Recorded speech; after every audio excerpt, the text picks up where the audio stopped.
Can a fish tank actually run itself? Or is that just something people say to sell you more fish? The honest answer sits somewhere in the middle. No tank truly runs on zero effort, but stock the right animals in the right jobs, and the tank starts doing most of the work you have been doing by hand. 30 years keeping fish, about 15 of them running my own shop, and the tanks that always looked effortless were never the ones with the most gear. They were the ones stocked like a little ecosystem, where every animal had a role. Algae eaters working the glass, scavengers working the bottom, snails working the substrate, breeders quietly feeding the whole thing. I am going to walk you through 19 fish and invertebrates that each fill a real job, grouped by the work they do. And stay with me to the end, because there is one mistake that shuts this entire system down cold, even if you stock all 19 perfectly, and almost nobody warns you about it. You know the tank that looks incredible for the first month, then slowly turns into a glass box of algae and creeping snails, no matter what bottle you dump in it. Everybody has had that tank. It is almost never a fish problem, and it is almost never a bottle you forgot to buy. It is a tank that was never stocked to take care of itself in the first place, so let me fix that, one job at a time. Start with the bristlenose pleco, and understand why I say bristlenose and not just pleco. The common pleco you see as a cute 3-inch fish in the store tank grows into a 2-foot waste machine that will outgrow anything short of a stock tank. The bristlenose stays around 4 to 5 inches, about the length of your hand, its entire life. It grazes algae off the glass and the driftwood all day, and it rasps on the wood itself, which it actually needs in its diet to stay healthy. I will own a mistake right up front. For years behind the counter I sold common plecos to people walking out with a 10-gallon tank, because that is what got stocked and nobody up the supply chain told me any better. Half of them were back within a year, with a fish too big for the tank, and no clue what to do with it. The bristlenose is the one that fits a normal home tank, and does the same algae work without handing you an eviction notice down the road. And do not fall for the old line that a fish only grows to the size of its tank. That is a myth. A common pleco crammed in a small tank does not stay small. It gets stunted, its organs keep growing while its body cannot, and it dies early and miserable. The bristlenose stays small because that is genuinely its adult size, not because you starved it into it. The Otocinclus catfish, Oto for short, is the little guy that works the soft green film and the brown diatom dust, that brown coating that shows up on the glass and leaves in a newer tank. These stay tiny, under 2 inches, about the size of your pinky, and they graze flat surfaces from morning to night. 2 things people learn the hard way with Otos. They are a group fish, so keep at least 6, ideally 8 to 10. Or they hide, stress out, and waste away alone. And they need a mature tank with real algae and biofilm, that thin living slime that grows on surfaces, already established, because a lot of them show up at the store half-starved. My old wholesale supplier used to tell me, Otos came in from the exporter already thin and hungry, and a brand new sterile tank just finishes the job the shipping started. I killed my first batch exactly that way, dropped them into a 2-week-old tank with nothing to eat, and could not work out why they faded. Give them an established tank and a proper group, and they are one of the best glass and leaf cleaners in the hobby. The Siamese algae eater earns its spot for one stubborn reason. It is one of the only fish that reliably eats blackbeard algae, that dark, bristly growth that shows up on slow-flow spots and low-light leaves, the stuff almost nothing else will touch. The catch is that a true Siamese algae eater is hard to find, because at least 3 cheaper look-alike fish get sold under the same name, and most of them will not touch blackbeard at all. Even at the wholesale level they came in mislabeled half the time, and I had to learn to sort them by eye. Look for the one with a clean black stripe running straight through the body and all the way into the tail, not fading out before the end. A true juvenile, kept on a slightly lean diet, is the fish that clears the one algae type that sends most people reaching for chemicals they should not be dosing in a planted tank. It grows to around 5 to 6 inches, roughly the length of a dollar bill, and gets more active with age, so give it swimming room and quick tank mates. The American flagfish covers the algae the Siamese algae eater leaves behind, the stringy hair algae and green fuzz that wraps around plant stems. This one is a North American native killifish, which you almost never see in the trade, and its mouth is built for ripping at filamentous algae, the long thread-like kind. A pair can strip a moderately hairy 20-gallon tank, in about 2 to 3 weeks. At least that is what I have seen on my own tanks. One honest warning, because the forums are full of people who skipped it. The males can be nippy, especially toward long-finned tank mates, and a hungry flagfish will start chewing tender plants once the algae runs out. Keep them fed enough that they stay busy on algae and not bored. Plant heavily so they break each other's line of sight, and pair them with fast, short-finned fish. Do that, and they clear a nuisance that genuinely nothing else on this list handles as well. That takes us into the invertebrate crew, and the Amano shrimp is the workhorse of the bunch. An Amano runs about 2 inches, roughly the size of your thumb, bigger and hungrier than the little colored shrimp, and it spends its whole day picking algae and leftover food off plants, wood, and the substrate. There is a quirk that makes it perfect for a controlled system. Amanos cannot breed in a freshwater tank. Their larvae need brackish water to develop, so the population never explodes on you. You buy 10, and 10 is what you keep.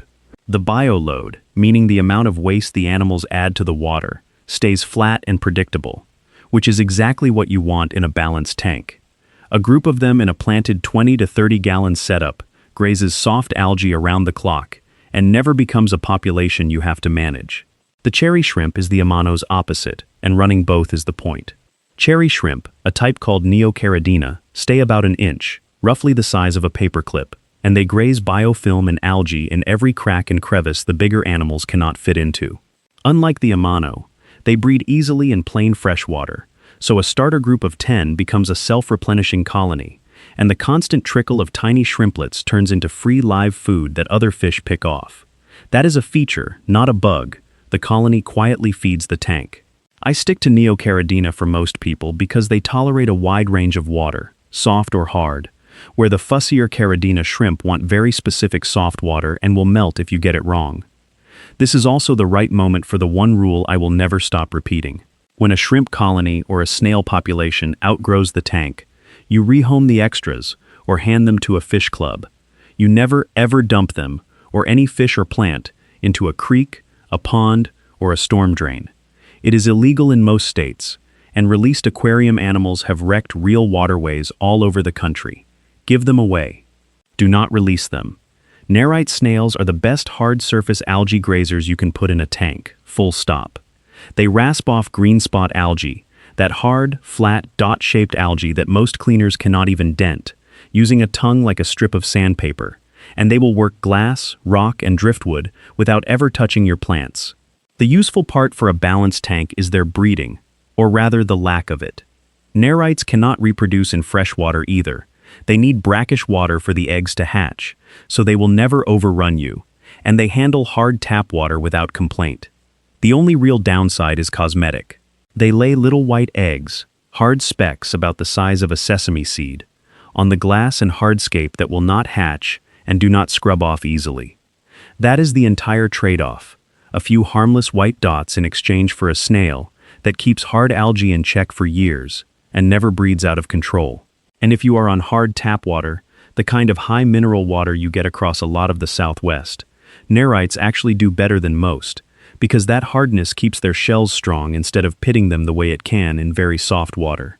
If this is helping, go ahead and subscribe. We have got more of these coming. Malaysian trumpet snails might be the most underrated animal on this whole list, and half the hobby treats them as a pest to be exterminated. They are cone-shaped snails that burrow down into sand and gravel during the day and come out to work at night. That burrowing is the entire value.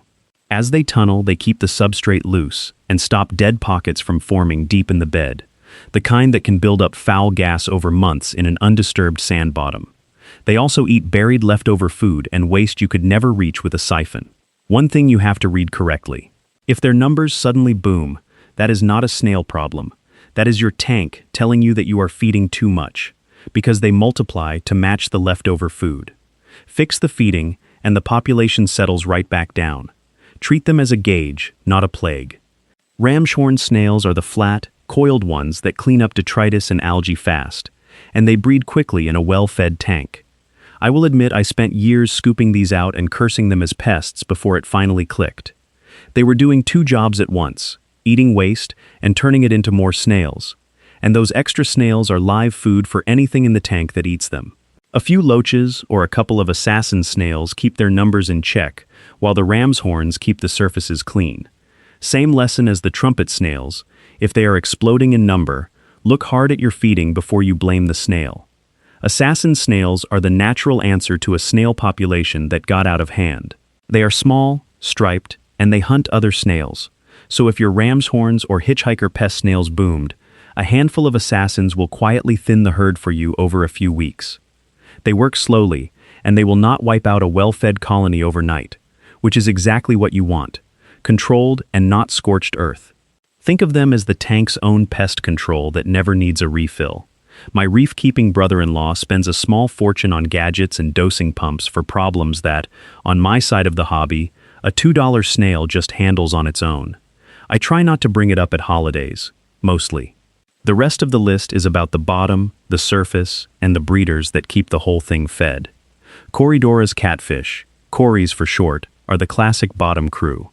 They sift through the top layer of substrate all day, hunting any scrap of food that sank past the other fish, which stops that food from rotting into the water.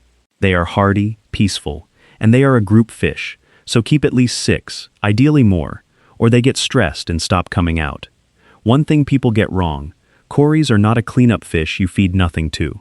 They mop up leftovers, sure, but you still drop a sinking wafer for them a few times a week, or they slowly starve. Kept in a proper group over sand, they keep the bottom turned over and clean. Pygmy Cories are the same idea shrunk down for smaller tanks. These top out around an inch, roughly a grain of rice with fins, and unlike their bigger cousins, they school in the middle of the water as much as they work the bottom. In a nano tank, a 10-gallon or so, a school of 10 or 12 does the same bottom-sifting job the full-size Cories do in a larger setup. If you like the Cory concept but do not have the floor space for the big ones, this is your fish. The thing to remember is that a small fish is not a low-care fish. In a 10-gallon, they still want that group of 10 or 12. They still want gentle flow, and because the water volume is small, everything swings faster if you slack off on maintenance. Small tank, same discipline. Coolie loaches are the eel-shaped little loaches that get into the places nothing else can reach. They run 3 to 4 inches, about the length of a pencil, and they are skinny enough to wriggle under and behind rocks, wood, and roots, cleaning up food that falls into gaps the Cories cannot get to. They are shy and mostly active at night, so you will not see them much early on, and they want a group and a soft or smooth substrate, so they do not scrape up their bellies. Give them cover and company, and they turn the hidden dead spots of the tank into somebody's feeding ground. One heads up from experience: they are escape artists, so any open gap around the lid or the filter cutout is an invitation.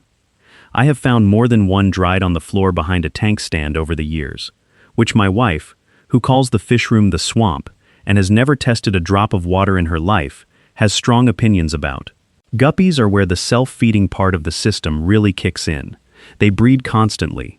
A single female drops 20 or 30 live babies about every month, and in a planted tank some of those fry survive while the rest get eaten by other fish. That is the engine. A steady trickle of live young that feeds bigger tank mates and keeps a food source running without you buying a thing. They also hammer mosquito larvae if you keep an outdoor tub going in summer. Yeah, guppies are cheap and common, and that is exactly the point. They are the renewable fuel of a lot of self-sustaining tanks. In 15 years of running a shop, the guppy people were the ones who almost never came back for replacement fish, because their tank just kept making its own. Endler's live bearers are the guppy's tougher cousin. Same breeding machine, arguably better looking, and hardier in my experience. They build a self-sustaining colony that basically never quits as long as you have at least one male and one female. In a densely planted tank, a few fry survive each batch, and the rest feed the tank, the exact same living balance the guppies run on. If you want that self-replenishing live bearer role but find fancy guppies a little delicate, Endlers are the sturdier pick. The least killifish is a tiny American native live bearer, one of the smallest fish in the whole hobby, and it runs a quiet little self-sustaining colony with almost no help from you. These stay under an inch, smaller than most guppy fry look, and they are peaceful enough that a colony just ticks along in a planted tank, breeding slow and steady, without any population explosion. It is a great pick for a small species tank where you want life quietly reproducing on its own. And because it is a US native, It is a nice nod to the fish in our own backyards, which circles straight back to the rule from earlier. Native or not, you still never release them into the wild. White cloud mountain minnows are nearly impossible to kill. They breed right in the tank, and the part people miss is that they actually prefer cool water. Room temperature, the low 70s, is perfect for them, which means you can run them in an unheated tank and take a heater out of the equation entirely. That matters more than it sounds, because a stuck heater is one of the most common ways a whole tank dies overnight, and a fish that does not need one takes that risk right off the table. They are active, cheap, and they spawn on their own in a planted tank. For an easy, cool, low-drama, self-sustaining setup, they are hard to beat. Rice fish, also called Medaka, are the surface-level version of the same self-sustaining idea. They hang near the top, they breed readily, and they sip small pests and mosquito larvae right off the surface film. Like the white clouds, they are happy in cooler water and tolerate a wide range, so they suit an unheated tank or an outdoor tub. They fill the top layer of the water, the one part of the tank nobody else on this list is really working, which is the whole principle here. One animal for every level of the tank. That is really the trick to the whole thing. You are not just picking pretty fish. You are staffing every zone of the tank, the glass, the mid-water, the substrate surface, the deep substrate, and the top film, so that no scrap of food and no patch of algae goes unworked. A tank stocked that way processes its own mess, because there is always something whose job it is to eat it. The rubber lip pleco rounds out the list as the cool water algae grazer for tanks, where a bristlenose is not the right fit. It stays a sensible size, around 4 to 5 inches, again about a hand's length. It is calm and non-aggressive, and it grazes algae happily in cooler tanks, like the ones you would keep white clouds or rice fish in. Where the bristlenose is your algae crew for a heated tropical tank, the rubber lip is the equivalent for the cool water setups, so between those two you have the glass covered no matter which direction your tank ends up going. Before the last piece, let me be straight about where this approach has limits, because the internet oversells it hard. A self-sustaining tank is not a no-maintenance tank. You will still do water changes, because nitrate, the end product of all that waste processing, only leaves the tank when you physically remove water. The animals handle the solids and the algae. They do not make dissolved waste disappear. And none of this saves a tank that is badly overstocked or has a real disease outbreak tearing through it. If fish are dying off fast with visible symptoms, that is a quarantine and treatment problem, not a stocking problem, and no cleanup crew on Earth fixes it. Build the ecosystem to do the daily labor, and still keep your own hands in the tank. Now the mistake I promised you, the one that quietly shuts this whole system down even if you stocked all 19 of these perfectly. It is not a fish, and it is not a disease. It is overfeeding, and here is why it breaks everything. Every single animal on this list works because it is a little bit hungry. The amano grazes algae because it has to. The cories sift the substrate because there is nothing easier. The snails process waste because that is the food on offer. The moment you dump in more flake than the fish can clear in a couple of minutes, all of that stops cold. The shrimp gorge on the easy food and ignore the algae. The cories leave the leftovers to rot. And the trumpet snails, remember, breed to match the excess. So the population booms, and now you swear you have a snail problem, when what you actually have is a feeding problem wearing a costume. That is the whole secret nobody sells you, because there is no product in it. Feed once a day, only what they clear in about 2 minutes. Think a pinch and not a scoop, and let the crew stay hungry enough to do their jobs. Across the tanks in my fish room, the ones that run themselves are always the ones I underfeed a little, and the ones that turn into an algae and snail disaster are always, every single time, the ones somebody was overfeeding. That one habit is the difference between a bucket of pretty fish and a tank that actually runs itself. None of this is a trick, and none of it is new. Serious hobbyists have been stocking tanks this way for decades, while everyone else kept buying algae bottles and replacement fish on repeat. Pick a few of these animals for the jobs your tank actually needs. Plant it heavily, feed it light, and give it time to settle into a rhythm. The tank that mostly runs itself is not a myth, and it is not luck. It is just the right animals doing the work they were built to do, and now you know exactly which ones they are.